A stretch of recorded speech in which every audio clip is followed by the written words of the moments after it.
Once upon a time, on the edge of a lush green forest and beside a sparkling river, there sat a small, smooth pebble. Its name was Pebby. Pebby wasn't like the other stones that just sat around quietly doing nothing. No, Pebby had a secret, shining hope deep inside its little stone heart. Pebby dreamed of flying up soaring high above the trees, feeling the wind, touching clouds, watching birds drift by. Every single morning, the sun would wake up, the birds would chirp, the leaves would shimmer, and Pebby would whisper, "One day, I'll fly." Now, nearby lived a friendly squirrel named Squeaky. Squeaky was always darting round, gathering nuts, and chattering happily. Squeaky loved Pebby's company. "What's up, Pebby?" Squeaky would ask. "Dreaming again?" And Pebby would wink well, as much as a pebble can wink, and say, "One day I'll fly." Squeaky, "Just you wait." Also in the scene was Luna, a wise little owl who watched the forest from her treetop at night. She had big golden eyes and soft feathers, and she often hooted softly when the moon rose. Luna noticed Pebby too. One twilight, when the forest glowed silver under the moon, Luna swooped down and perched gently beside Pebby. "Why do you glow with hope at night, little stone?" she asked softly. Pebby replied, "I want to feel what flying is like just once. To leave the ground, to feel sky beneath me." Luna thought for a moment, her feathers rustling in the breeze. "Dreams are brave things," she said. "Let's see what we can do." So the next day dawned bright and golden. Squeaky darted over to Pebby. "Hey, Pebby, want to come with me to the river edge?" Squeaky asked. Pebby gleamed. "Yes," said the little pebble. Squeaky picked up Pebby carefully, so as not to drop him, and they journeyed to the river bank. The water glimmered like a mirror, and dragonflies zipped around. Pebby took in the world from Squeaky's tiny paws. "Look at that sky," Pebby whispered. "It's so big," and Squeaky chirped. "One day you'll be up there." But reality tinkled gently.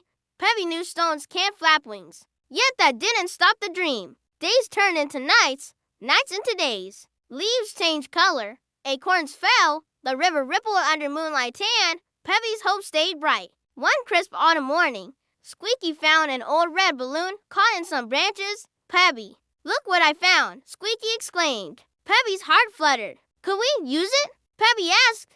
"Maybe I could fly kinda." Squeaky nodded vigorously. They tugged the balloon free and filled it with air with Squeaky's help. Then they tied a little vine loop around Pebby so he could hang on kind of like a harness. Luna watched from her perch, quietly hopeful. "Here we go," Squeaky said, and gently lifted Pebby. The balloon bobbed. The leaves rustled. Pebby felt something new, a little lift. He hovered above the ground. The forest floor looked smaller. The river sparkled far below.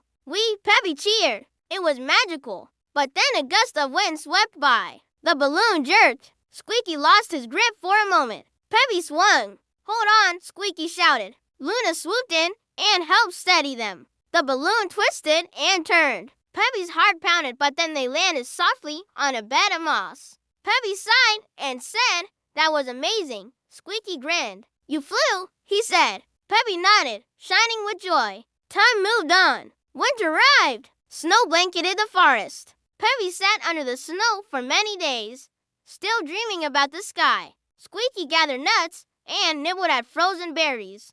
Luna flew silently between snow-covered branches. Pebby thought, "If I could just ride a bird." And one starlit night, Luna flapped her wings next to him. "I can help," she whispered. "Tomorrow at dawn, I'll carry you." Pebby's heart soared at the idea. At dawn, a soft pink light filled the sky. Pebby clung to a small leaf that Luna had tied around him. Luna's wings stretched. She lifted off. Pebby felt himself rise. The ground drifted away. Snowflakes sparkled below. The forest looked like a white blanket. Pebby felt light. He thought, "This is flying." Luna glided higher, over treetops, over hills, over the frozen river.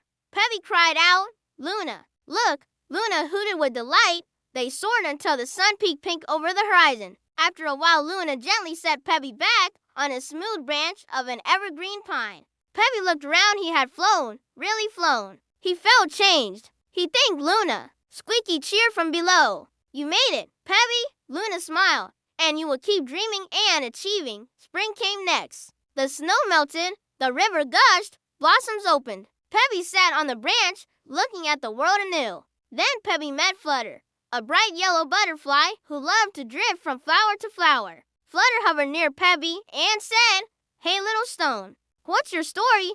Pebby shared his dream. Flutter thought for a moment and said, "Maybe flying doesn't always mean flapping wings. Maybe it's about lifting your spirit."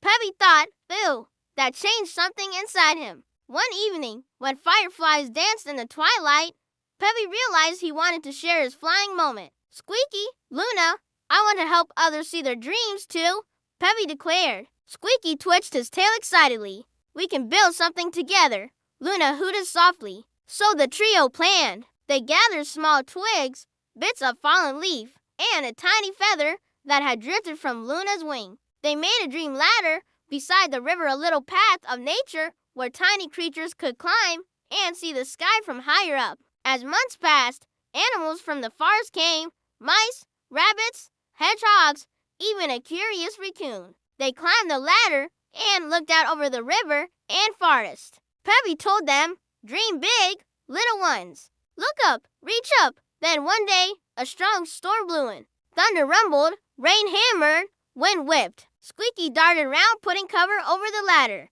Pebby held firm on a rock beside the river. Luna swooped to shelter them. The ladder got battered. Some pieces broke. The forest seemed shaken. Pebby's heart sank. Is this what happens when you try to reach up? Squeaky shook his whiskers. "It's okay. Pebby will fix it." Luna nodded. And slowly, after the storm, they repaired the dream ladder. Pebby realized flying, dreaming it might mean falling down too. But getting back up matters. Years passed. Pebby stayed by the river, still smooth, still hopeful. Squeaky grew a little older, for a little grayer. Luna's feathers had silver tips. Flutter's wings had tiny specks of age. But their friendship, that glowed brighter than ever. And creatures from far and near came to climb the ladder, to sit next to Pebby, to listen to his story. "I flew once. I felt the wind. I saw the sky. And you can too, in your own way." One golden sunset, the forest gathered for a celebration of dreams. The fireflies glowed, owls hooted softly, squirrels chattered in joy, butterflies fluttered. Pebby sat on a big flat rock, looking out over the river, shimmering like liquid gold. He looked at Squeaky, at Luna, at Flutter, and all their forest friends. He said, "Friends, life's like a big sky. We might be stones, or squirrels, or butterflies, or owls, but inside us is a dream. My dream was flying. Maybe yours is singing, or dancing, or being kind. Whatever it is, reach for it." And as the moon rose, the forest glowed under starlight. Pebby felt something warm in his heart. He realized he did fly not just physically, but in his spirit. And he helped others lift up too. So here's the heartwarming ending. Pebby, the little stone that once just sat and dreamed, became a beacon of hope for the whole forest. The moral: never let where you start stop you from where you can go. Dreams are for everyone, even a little pebble. Thanks for joining this little adventure with me. If you liked it, remember to like this video, subscribe for more magical stories, and tell a friend that even a stone can dream big. Until next time, keep dreaming, keep shining, and keep flying in your own way.